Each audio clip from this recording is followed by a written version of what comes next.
과학의 논리적인 눈과 풍부한 상상력으로 세상을 봅니다. 목요일 공감 칼럼은 내일이 오늘에게, 미래가 현재에게 질문을 던지는 시간입니다. 낭만적인 천문학자 이명현 박사, 자타공인 SF 원탑 덕후 박상준 서울 SF 아카이브 대표 두 분 모셨습니다. 안녕하세요. 네, 안녕하세요. 안녕하세요. 아유, 반갑습니다. 네.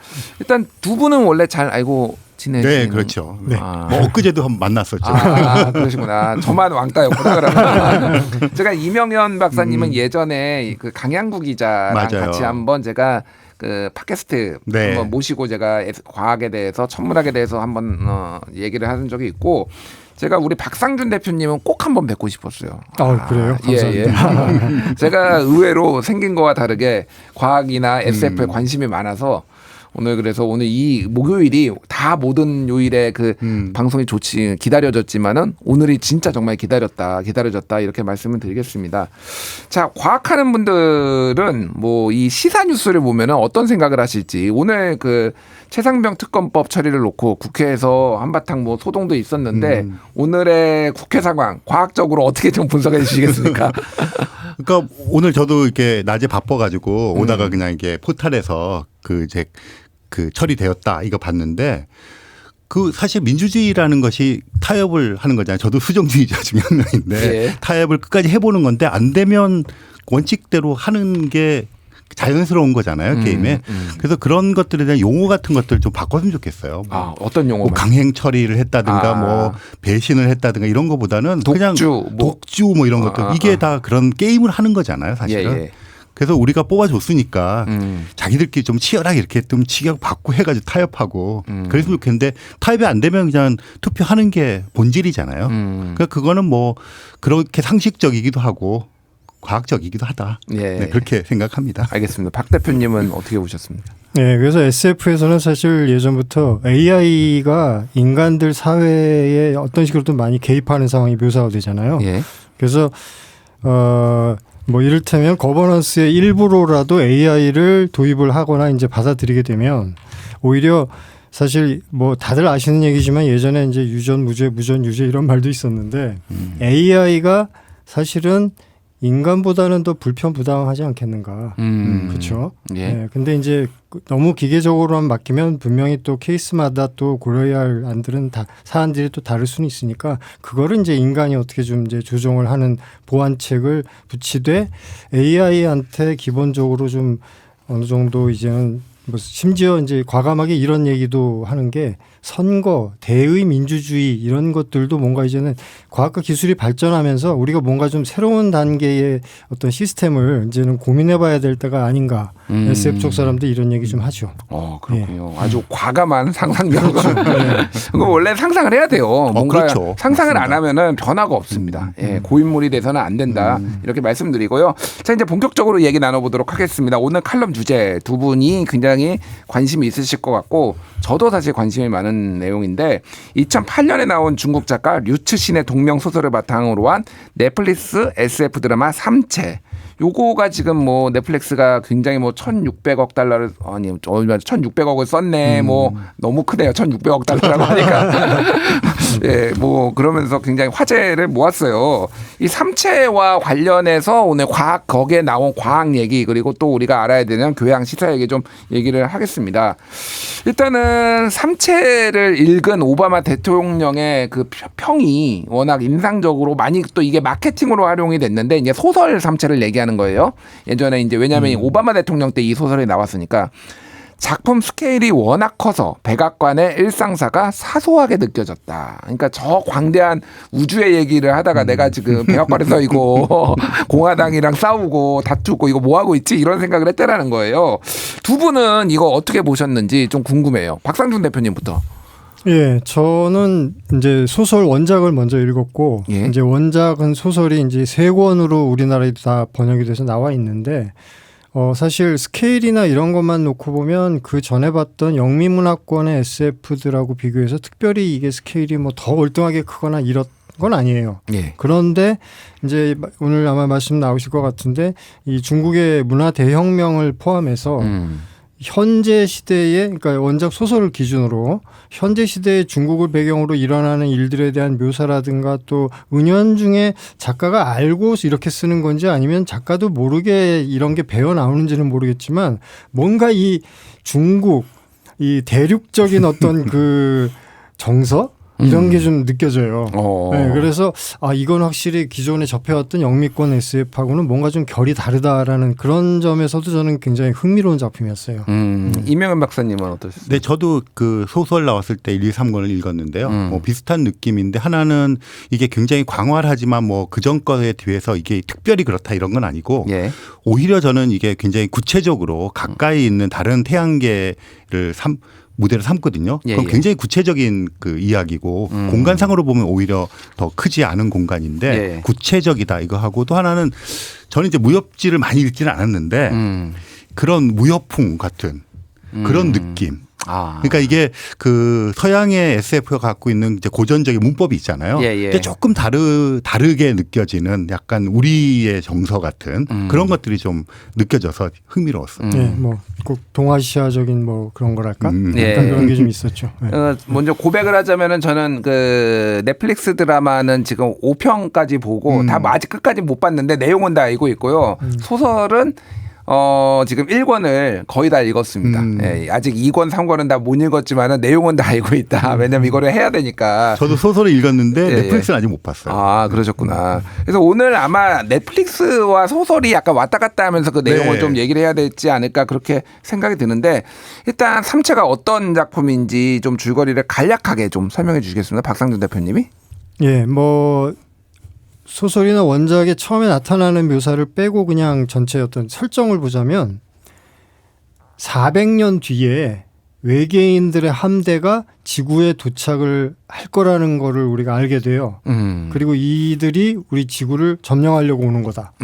그리고 이 외계인들이 400년 뒤에 자기네들이 도착할 즈음에 지구의 과학기술이 400년 동안 발전해가지고 자기네들하고 대등해지거나 더 압도하게 될지도 모르니까 그 전에 지구인들의 과학기술 문명을 이렇게 억누르려고 미리 뭔가 공작을 꾸미는데 그 과정에서 우리 지구인들보다 월등히 뛰어난 여러 가지 기술들이 이렇게 막 발휘가 됩니다. 그리고 그 과정에서 이제 중국의 현대사 그 문화 대혁명이 이제 들어가게 되는 게 문화 대혁명 당시에 물리학자였던 자기 아버지가 좀 참혹하게 그 희생되는 일을 겪었던 이 여자 주인공이 인간들에 대한 어떤 그런 기본적인 신뢰라든가 희망 같은 걸 완전히 잃어버리게 된 거예요. 그래서 우연히 전파 천문대에서 이 400년 뒤에 지구에 도착할 외계인들의 문명하고 이제 교신을 하게 되는데 그때 이 여자 주인공이 그 외계인들한테 메시지를 보냅니다. 지구는 희망이 없다. 와서 우리를 접수해라. 점령해라. 그렇죠. 그래서 이런 설정을 가지고서 이제 앞으로 벌어지는 일들이 여기서 이제 굉장히 흥미롭게 묘사가 되죠. 꼭 하나하나씩 뒤에서 좀 더 자세히 얘기를 들어보고 일단은 이명현 박사님한테 좀 요거 여쭤봐야 될 것 같아요. 워낙 이제 천문학자로 유명하시고 제가 유튜브에서 세티 프로젝트 설명하시는 맞습니다. 것도 제가 본 적이 있어요. 그래서 일단은 이게 좀 궁금합니다. 우리가 전파를 쏴. 그러니까 우주에 많이 쐈잖아요. 지금 많이 쐈는데 그게 외계 문명이 만약에 있다라면은 뭐 있을지 없을지 모르겠으나 그거를 외계 문명이 접수를 하는 게 가능한지 그거를 그리고 답변을 다시 뭐 답신을 하는 게 가능한가? 왜냐하면은 제일 궁금한 게 언어가 다르잖아요. 그리고 반드시 이런 전파로 이들이 전파라는 걸 쓸까? 저는 그것도 좀 의문이더라고요. 우리는 뭐 영어가 됐든 중국어가 됐든 막 이렇게 전파해가지고 막 했는데 걔들이 예를 들면 더 고등문명이라서 아예 전파 같은 거를 안 쓸 수도 있는 거고 텔레파시로 뭐 얘기를 할 수도 있는 거고 그래서 이게 가능한 건지 되게 궁금해졌어요. 그러니까 몇 가지로 나눠서 설명을 드리면 일단 전파는 전자기파의 하나예요. 그러니까 라디오 지금 방송 나가는 것도 전파 영역인데 파장이 긴 빛을 전파라고 불러요.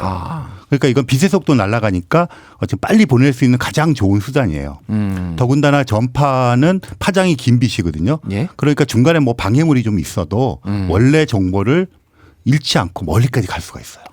근데 이제 가시광선은 파장이 짧거든요. 예, 예. 그러다 보면 가다가 뭐 알갱이 같은 데 부딪혀가지고 없어지거나 흡수되거나 이럴 수가 있어요. 그래서 그 우주 공간에서 어떤 통신 수단으로는 전파가 가장 유리해요. 그래서 그리고 이 어떤 전자 문명 이런 거를 일으키려면 전자기파에 대한 이해가 있어야 되는데 그러자면 이 전파라든가 이런 것들을 자연스럽게 우리가 발견할 수밖에 없어요. 그러니까 지적 문명이 존재한다면 그 발달 단계에서 이 전자 문명을 일으켜야 뭐 그다음에 우리가 핸드폰도 쓰고 방송도 하고 이럴 거 아니에요. 예, 예. 그러자면 그 과정을 거쳤을 거라고 생각을 하는 거죠. 가정을 그렇게 하는 거. 고등 네. 문명, 고등 생명체가 네, 있다면. 그리고 이게 제일 쉽게 발견할 수 있는 거예요. 빛이라는 종류이기 때문에. 예. 그렇기 때문에 자연스럽게 그걸 이해할 것이고 또 전파를 이용하는 것이 지금 말씀드린 그 이점이 있기 때문에 그런 것들을 알아차릴 것이라고 생각해요. 그래서 전파로 교신하는 것에 대해서는 뭐 지금 현재로서는 우리 수준의 문명이라면 그걸 사용할 것이다. 근데 이제 문제는 그거를 보내잖아요. 근데 네. 영어도 아니고 한국어도 아니고 그런데 그러면 어떤 언어로 소통이 될까? 예. 수학이라고 생각해요. 수학이요. 이진법. 그러니까 이진법은 있거나 없거나. 예. 그러니까 우리가 십진법을 쓰는 거는 굉장히 잘. 그러니까 0과 1을 말씀하시는 그렇죠. 거죠, 그러니까. 0과 1을 가지고 조합을 하면서 정보를 보낼 수가 그게 있잖아요. 디지털 정보를 그렇게 표시를 그렇죠. 하잖아요. 디지털 정보가 되고 또 자연스럽게 있다 없다의 그런 구분이 아주 단순한 형태잖아요. 예. 그러니까 그런 것들을 통해서 아마 그 할 수 있을 것이다. 그래서 이제 그런 이제 가정들을 하는 거죠. 그래서 이제 우리가 보내기도 하고 받은 것들을 그렇게 분석하기도 하고. 그런데 이제 문제는 이런 것들도 이제 가정이잖아요. 예. 가정인데 더 큰 문제는 너무 멀어요. 거리가. 그러니까 빛의 속도로 가도 뭐 이 책의 그 배경이 되는 것도 그렇지만 빛으로 4년을 가야 되거든요. 그럼 빛의 속도로 4년이요. 그게 제일 가까운 다른 태양계예요. 그럼 거기다가 대고 우리가 안녕하세요라고 말을 하면 예. 4년 날아가고 운 좋게 거기서 듣는다고 하더라도 또 대답을 즉각해도 돌아와서 우리는 8년 만에 듣게 되는 거잖아요. 그래서 그 양방향 실시간 소통이라는 건 의미가 없고요. 예. 그들이 막 전파를 쌓아놓고 우리도 쌓아놓고 그럼 그런 것들의 흔적을 찾아서 그들의 존재를 알아보는 뭐 이런 식의 작업들을 지금 통해서 외계인의 존재를 찾아보려고 하고 있죠. 그 짧게 세티 프로젝트 어떤 건지 좀 설명해 네, 주시겠어요? 이게 이제 세티 프로젝트에 대한 걸 다 말씀을 드린 건데요. 아까 전파를 쏘면 어디까지 가겠냐 그랬잖아요. 예. 출력에 따라서 거리의 제곱에 따라 이게 세기가 약해져요. 그러니까 상대방이 엄청나게 큰 전파 망령을 가지고 있으면 우리들의 이런 약한 신호도 받아볼 수 있을 것이고 예. 그런 거거든요. 그래서 세티 프로젝트는 우리가 직접 가기엔 너무 머니까 지구상에 있는 전파 망원경을 가지고 그들이 보냈을지도 모르는 전파 신호를 포착해 보자. 예. 그런데 이런 라디오 같은 건 굉장히 인위적인 전파 신호잖아요. 자연에서 오는 게 아니라 예, 예. 이런 거를 찾아보자는 거예요. 그럼 쟤네도 라디오 방송하고 있구나. 그런 문명이 있겠구나. 이렇게 추측하자는 거죠. 그렇군요. 그래서 그 영화 컨택트나 네, 맞아요. 아니면은 넷플릭스 드라마 3체에서도 보면은 이렇게 중국의 굉장히 큰 이 전파 뭐 접시라고 해야 되나요? 네네, 뭐 맞아요. 이게 이제 그 세티 프로젝트나 이렇게 외계 어떤 신호를 받기 위한 그런 네. 거로 보면 되는 거죠. 실제로 그 중국에서 세계에서 제일 큰 500m 지름 예. 전파 망원경을 만들었어요. 그러니까 세계에서 제일 큰 건데 그걸 가지고 이제 전파 천문학 연구도 하는데 그걸 세티 프로젝트 일부 할애를 해서 사용하고 있어요. 그러니까 그들은 지금은 인구가 더 많지만 뭐 인구가 많은 중국인이 제일 먼저 외국을 만나야 된다. 뭐 이런 생각을 하는 거예요. 그러니까 뭐 예전에 미소가 이렇게 우주 경쟁했던 것처럼 약간 중국의 네, 어떤 맞아요. 그런 것들이 과학 기술로 뭔가 우리의 우월성을 좀 그렇죠. 증명해야 우주 된다. 굴기라고 부르죠. 그들은. 우주 굴기. 알겠습니다. 자, 아까 전에 이제 우리 박상준 대표님이 말씀하셨는데 문화대혁명 얘기를 좀 꺼내줘 주셨어요. 이게 소설로도 나오고 중국에서도 드라마가 나오고 그리고 미국 주도로 넷플릭스 드라마도 나오고 요게 버전들이 조금씩 다 다르더라고요. 저도 다 본 건 아닌데 이제 찾아보니까 그런데 중국 쪽 드라마에는 이 문화대혁명 께 싹 거의 빠졌는데 이 넷플릭스 드라마에서는 이게 첫 장면으로 나옵니다. 그러니까 소설에서는 사실 첫 장면은 아니고 중간쯤에 나오는데 그러니까 넷플릭스 드라마에서 이게 들어가면서 중국 쪽에서 난리가 났다고. 문화대혁명의 가장 부정적인 홍위병의 모습 거기에서 칭화대의 교수였던 그 예원재라는 그 이제 부친이었죠. 그 사람이 물리학을 가르쳤는데 이 사람이 그 젊은 학생들한테 맞아 죽는 물리학을 가르치는 게 반동의 사상이다. 특히 상대성 이론을 가르쳤는데 이거는 핵폭탄을 만드는데 기여했기 때문에 반동의 사상이고 빅뱅 이론을 가르쳤는데 빅뱅 이론은 처음에 이제 우주가 폭발해서 시작을 했는데 빅뱅 이론의 근원은 그러면 우주가 폭발하기 전에는 뭐냐? 신이 있냐고 너는 믿는 거냐? 라고 물어보면서 이 사람은 무신론자가 아니다, 공산주의자가 아니다라고 하면서 이제 막 공격하는 거를 이제 굉장히 인상 깊게 봤거든요. 제가 너무 이제 길게 설명하는 이유는 이게 여기가 또 종교 방송이잖아요. 저는 그거를 보면서 아, 이게 뭔가 신을 얘기하고 있나? 뭐 이 생각도 사실 들어서 제가 좀 여쭤보는 거예요. 일단은 그 문화대혁명 장면이 어떤 이 소설이나 이 작품에 어떤 의미가 있는 건가요? 보셨다시피 원작 소설에서도 문화 대혁명 장면은 이제 앞에 좀 이제 진도가 나가야지 중간에 나오잖아요. 맞아요. 예. 그런데 이 작가 류추신이 어느 인터뷰에서 얘기했던 거에 따르면 사실은 이 넷플릭스 3채처럼 자기 의도도 문화 대혁명을 좀 더 앞에서 좀 일찍 부각을 시키고 싶었다. 그러나 이제 중국, 그러니까 류츠신은 자기도 이 작품이 이렇게 세계적으로 뜰 줄은 몰랐대요. 네, 그냥 중국의 SF 잡지에 이제 연재하던 소설이었는데 류츠신이 이제 이 사람도 굉장히 작가가 된 게 재밌는 게 뭐 어릴 때부터 습작을 하고 이런 건 아니고 공대를 나와가지고 어떤 그 수력발전소에서 엔지니어로 일하다가 이제 일과 끝나고 이제 저녁에 퇴근하고 나서 할 일이 없고 심심하다 보니까 소설을 쓰기 시작했다고 하고 그걸 SF 잡지에 이제 투고를 했는데 계속 다 채택이 되고 실리고 중국에서 아주 유명하다는 SF 문학상을 그냥 몇 년을 내리 수상을 할 정도로 금방 SF 작가로서 입지를 이제 다진 거예요.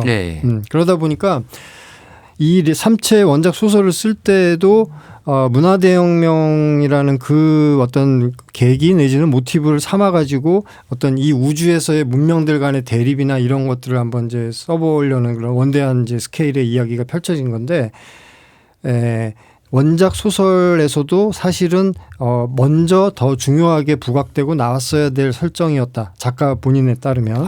그래서 3채 드라마가 그런 식으로 각색된 거에 대해서 류추신은 제가 보기에는 상당히 만족하는 것 같더라고요. 그 한 가지 덧붙이면 이제 엊그제 제가 해도연이라는 SF 작가랑 같이 뭐 얘기를 3채 얘기를 좀 했었는데 그 저는 이제 영문 번역판은 못 봤어요.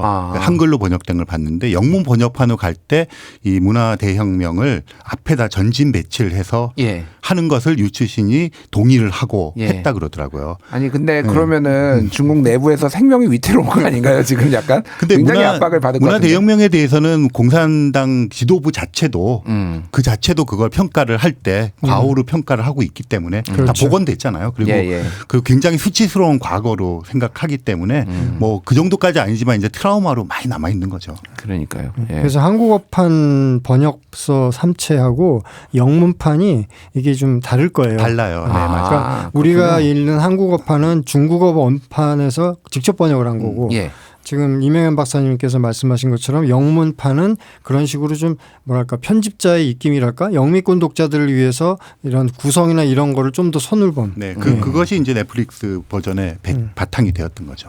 그래서 이게 이 문화대혁명이 정말 중요한 게 여기에서 그 예원재라는 그 주인공격인 물리학자의 부친이 살해당하고 그거를 목격하고 인간에 대한 어떤 희망, 인간은 글러먹었어 쉽게 얘기하면은 그렇죠. 그런 거에 대한 동기가 그래서 되죠. 외계 문명이 해서 나한테 우리한테 회신하지 말라라는 얘기를 했는데 빨리 와서 접수해달라. 뭐 요게 이제 사건의 발단이라는 거잖아요.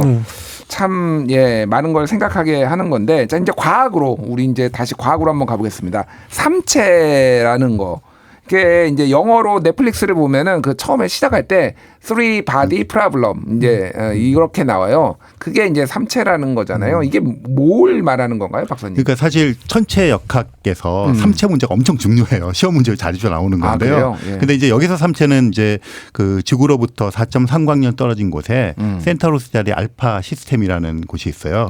별이 3개인 태양이 3개인 곳인데 그래서 이제 3채에서 따올 때는 그쪽에 있는 외계인들이 오는 설정이라서 이제 별이 3개인 3채, 쓰리바디 프라블럼이라 그러는데요. 그러니까 사실은 이게 이제 중력에서 우리 지구랑 달 그러면 투바디 프라블럼이잖아요. 그러면 이게 되게 간단해요. 만유력 법칙. 그냥 되는 거예요. 그러니까 뭐 지구하고 태양 생각하면 지구하고 되는 거죠. 태양 생각하면 그러면 힘이 약한 애가 이게 도는 그렇죠. 거죠. 이렇게. 그러니까 이게 뭐 R 제곱분의 뭐 G M1 M2 이래가지고 되게 간단한 거예요. 근데 3채가 되면 복잡해요. 이게 세 개가 되면 이 관계가 복잡하거든요. 예. 그러니까 단순한 솔루션이 안 나와요. 아. 이게 세 개 간의 인터랙션이니까 하나의 그런 방정식을 하기가 되게 힘들거든요. 그 해가 없다 뭐 이런 네, 얘기를 해를 이제 없다는 거는 이 만율력 법칙처럼 깔끔한 게 없다는 거고 이거를 이제 시뮬레이션을 하거나 근사값으로 해를 구하거든요. 예, 예. 그래서 이제 삼체 문제는 답이 없다. 이렇게 얘기를 하고 그래서 특히 이제 지구랑 달이 있잖아요. 그럼 예. 중간에 인공위성이 있잖아요. 예, 예. 이런 거 제한 삼체 문제라 그래요. 큰 거 두 개 사이에 한 개 작은 게 있으면 얘가 이제 잘 날아가야 될 거 아니에요. 그런 이제 궤도를 구하는 것도 제한 삼체 문제고요. 그 비등한 세 개가 있으면 되게 복잡해지고 그래서 그런 것들이 역학에서는 그냥 유니크한 솔루션이 있지 않고 풀어내야 될 과제가 되게 많은 복잡한 시스템을 얘기할 때 그렇게 얘기를 하죠. 그래서 이 이제 드라마에서는 그 아까 말씀하신 그 외계인의 삼체인 뭐 산티라고 얘기를 하는데 그 삼체인들이 사는 곳이 태양이 세 개이기 때문에 맞아요. 문명이 발달하다가 갑자기 해가 막 이렇게 가까이 오면은 다 파괴되고 또 세웠다가 파괴되고 이걸 반복을 하다가 결국은 야 여기서 이러다가 우리 다 죽겠다. 그래서 지구를 향해 떠나는 뭐 요거 이제 시발점인 것 같은데 박 대표님한테 좀 여쭤보고 싶은데. 이게 지금 여기에서 이제 설정이 아까 전에 방금 말씀하셨지만 알파 센타우리라는 거잖아요, 지금. 네. 이게 뭐 들어는 봤어요, 저도. 들어는 봤는데 이게 지금 어느 정도 거리에 있는 거고 이게 어떤 의미가 있는 건가요, 알파 센타우리라는 게?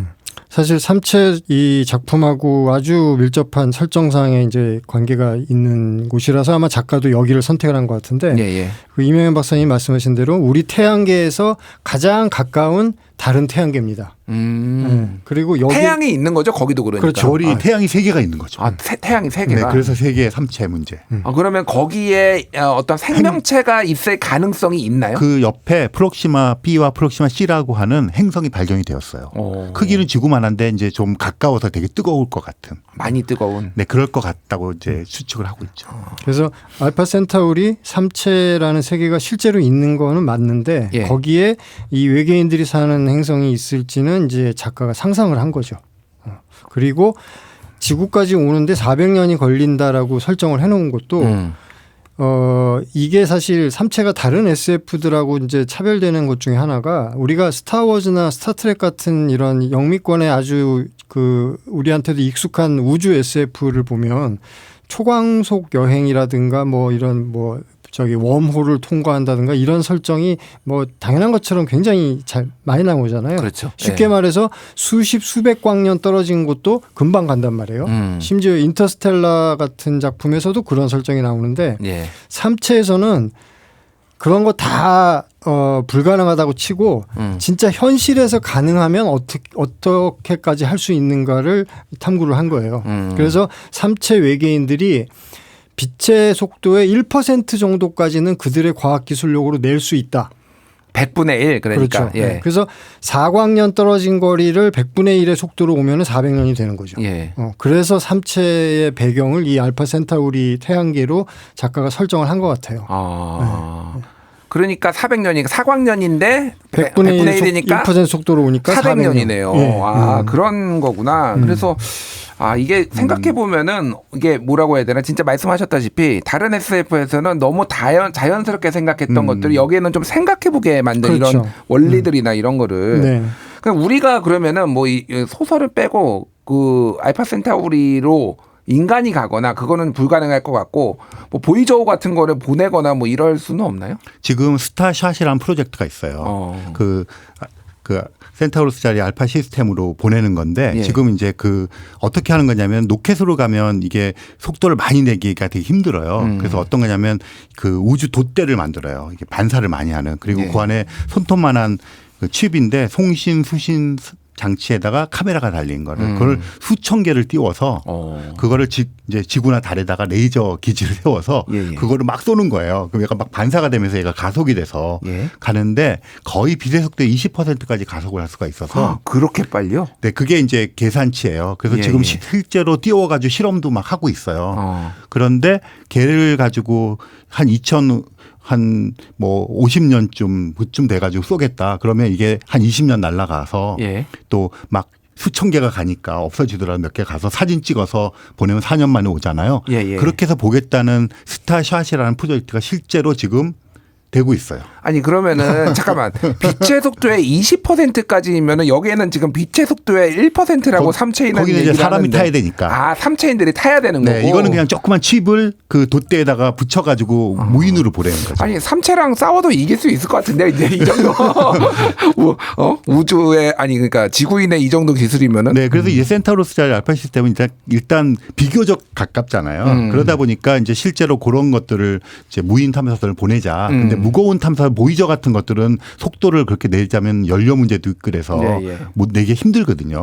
근데 이런 가볍고 레이저로 쏘게 되면 점점 가속이 돼가지고 태양계를 벗어날 무렵에 그 정도 속도가 되거든요. 정말. 그리고 수천 개를 띄워서 그냥 날려먹고 예. 가서 요만한 것들 가서 사진 찍어서 계속 보내자. 예. 그런 프로젝트죠. 그거를 거기에 있는 삼체인들이 보고 저쪽에 지구가 있네 하고 우리를 정복하러 오면 어떻게 되나 네, 약간 사실은 그런 걱정을.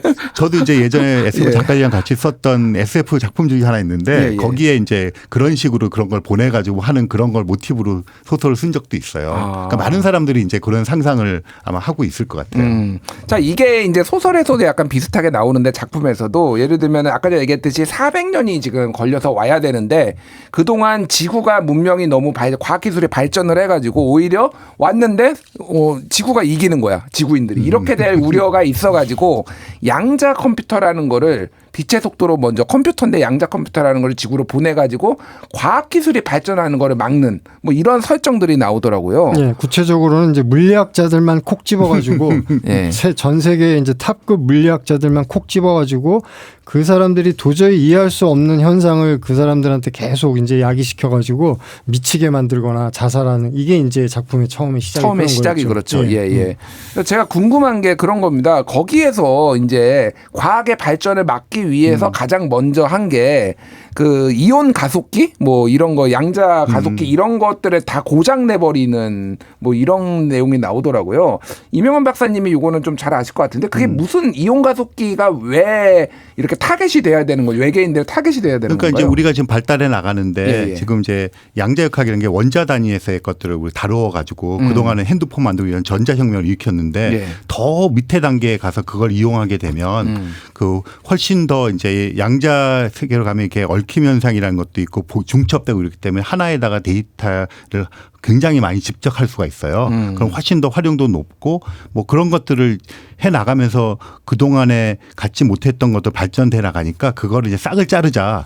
그런 의미에서 이제 그 방해를 하고 또 이제 과학자들은 진실에 목을 매잖아요. 과학적 진실에. 그러니까 뭐 너희가 알고 있는 과학이 틀렸다 이런 걸 알려줌으로써 좌절해서 뭐 자살하게 만들고 뭐 이런 식의 설정인데 그 양자역학의 발전을 방해하는 거 그거는 뭐 있을 수 있다고 보는데 과학자들은 좀 틀린 게 나오면 좌절하지 않고 기뻐해요. 아, 내가 또 해결해야 될 게 또 생겼구나. 그러니까 뭐 이런 이제 건가요? 지금까지 알고 있던 것들이 틀렸다 그러면 이제 하늘이 무너지는 거죠. 예. 하지만 그 이야기는 뭐냐면 우리가 알지 못하는 것에 대한 도전을 할 수 있는 기회가 열린다는 거거든요. 그래서 실제로 과학자들은 막 어떤 예측했던 것들이 맞았을 때의 기쁨도 있지만 송두리째 모든 게 틀렸을 때 갖게 되는 그 도전이니까 기쁨이 크거든요. 그래서 약간 그런 부분은 약간 간과한 게 아닌가 작가가 그런 생각은 듭니다. 아, 그렇군요. 근데 어쨌든 타겟팅을 해서 과학자를 없애야 되는 게 약간 그 문화혁명이랑도 이렇게 좀 겹쳐서 가고 그렇게 합니다. 그래서 제가 이거를 이제 우리 현실에 좀 빗대서 보시는 분들도 있더라고요. 제 이제 지인, 이제 뭐 친구처럼 지내는 분인데 김우재 박사라고 하얼빈에 지금 계신 분이 이 삼체가 나오고 나서 이제 페이스북에 글을 하나 썼는데 방금 얘기했듯이 삼체들이 먼저 한 거는 양자 컴퓨터를 쏘아가지고 지구의 가속기의 측정을 다 무너뜨리는 건데 지금 대한민국에 가속기가 무슨 취급을 받고 있는지 봐라라고 하면서 이제 R&D 예산 삭감을 해가지고 중이용 가속기가 지금 중단 위기다. 그러니까 한국경제 기사 이거를 링크를 해놨더라고요. 그래서 지금 뭐 이게 약간의 이제 시사 얘기를 안 할 수가 없을 것 같은데 최근에 이제 뭐 윤석열 정부 들어와가지고 지금 대덕 뭐 이쪽은 완전 난리가 난 이슈였잖아요. 네. R&D 예산 삭감. 이게 특히 이제 방금 얘기했듯이 뭐 중이용 가속기를 지금 라온이란 거를 의욕적으로 지금 그동안 해서 준비를 했는데 이게 지금 전기료가 없어가지고 지금 가동을 못하네. 지금 최근 기사를 보니까 뭐 이런 얘기가 나오더라고요. 이건 좀 어떻게 보십니까, 박상준 대표님은? 예, 뭐 굉장히 큰일이죠. 사실 저 오늘도 오전에 대전에 갔다 왔는데 아, 그랬어요? 모 연구원에. 예. 예. 근데 거기서 이제 그 연구원분들 박사님들하고 이제 얘기를 하다 보니까 그분들은 오히려 그 자기 후배들 걱정을 하시는 게 차라리 우리들은 정규직으로 이제 자리가 있으니까 어쨌든 뭐 적은 계속 유지하는데 학위를 막 따고 이제 그 박사 후 과정 포스트닥 과정을 밟거나 혹은 석박사 과정생들 같은 경우에 기존의 과학기술 R&D 예산을 통해서 많은 부분이 이제 인건비와 연구비를 해결을 해왔고 그들의 연구활동과 캐리어도 계속 유지가 되어오는 그런 시스템이었는데 이게 다 날아가 버린 거잖아요. 그래가지고 그 지금 이름은 기억이 안 나는데 어떤 한 분이 해외로 포스트닥 과정을 지원을 하면서 이게 뭐 다시 예산이 원상복귀가 된다 하더라도 금방 이게 또 금방 저 원래대로 돌아오는 게 아니다. 데미지가 네. 굉장히 오래 갈 거다. 이런 얘기를 하더라고요. 그래서 저는 굉장히 그리고 이제 저는 SF를 하다 보니까 과학기술계 쪽 분들뿐만 아니라 문화예술계 쪽 분들하고도 이제 계속 이렇게 소통할 예. 기회가 있는데 과학기술 예산, R&D 예산이 이제 엄청 깎인 것이 부각이 돼서 그렇지 사실은 문화예술 쪽 예산도 굉장히 많이 깎였거든요. 그래서 뭐 도서관이라든가 맞아요. 그다음에 네. 출판사 심지어는 뭐 어떤 국제 도서전에 우리나라가 늘 최근 몇 년 들어서는 굉장히 강세였는데 올해 갔더니 아예 한국이라는 어떤 그 나라로서의 정체성이 완전히 흐지부지 되어 버렸더라. 뭐 이런 얘기도 있고 그래가지고 굉장히 우려스러운 상황이죠. 알겠습니다. 박사님 1분 조금 안 남았는데 네네. 예, 짧게. 그러니까 뭐 지금 말씀하신 것처럼 문제는 사람인데요. 사람 지금 이제 그렇게 되다 보니까 이제 또 이 분야를 떠나거나 외국으로 가거나. 예. 근데 그런 것들을 복구하려 그러면 1년 만에 되는 게 아니고 이게 커오는데 걸린 시간이 있잖아요. 예, 예. 그러니까 쌓였던 게 무너진 건 쉽지만 복구는 굉장히 힘들죠. 알겠습니다. 할 얘기가 많은데 시간이 부족하네요. 다음에 또 모시고 하겠습니다. 과학의 눈으로 들여다보는 오늘의 세상 지금까지 이명현 박사, 박상준 대표와 함께했습니다. 감사합니다. 네, 고맙습니다. 감사합니다.